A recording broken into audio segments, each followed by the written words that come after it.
نیروهای لیبیایی همپیمان با حکومت سازشی ملی که از جانب سازمان ملل متحد پشتیبانی می شود روز سه‌شنبه 2 آگوست در شهر سیرت ضد جنگیان گروه دولت اسلامی جنگیدند.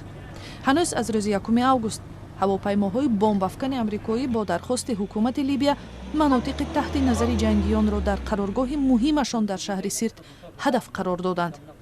در شهر سیرت که همچون زادگاه رهبر کشته شده لیبیا معمر قذافی معروف است، از ماه می سال جاری نیروهای همپیمان با هزارها جنگی گروه دولت اسلامی مبارزه میبرند.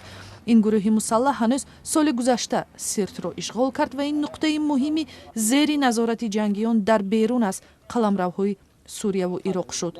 حالا جنگیان چند کیلومتر مساحت را در مرکز سیرت از جمله بیمارستان مرکزی و هم دانشگاه را تحت کنترل خود نگه می‌دارند.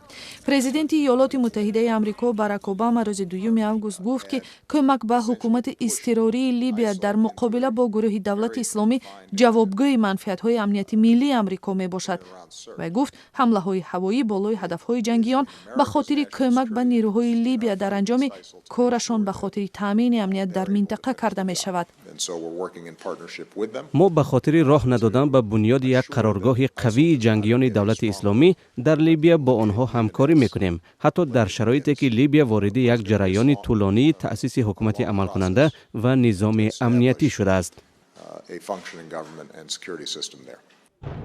گروه خودخوانده دولت اسلامی مناطقی را در قلمرو عراق و سوریه و برخی نقاط دیگر تحت نظارت گرفته جنگیان را از سراسر جهان به صفهای خود جلب میکند.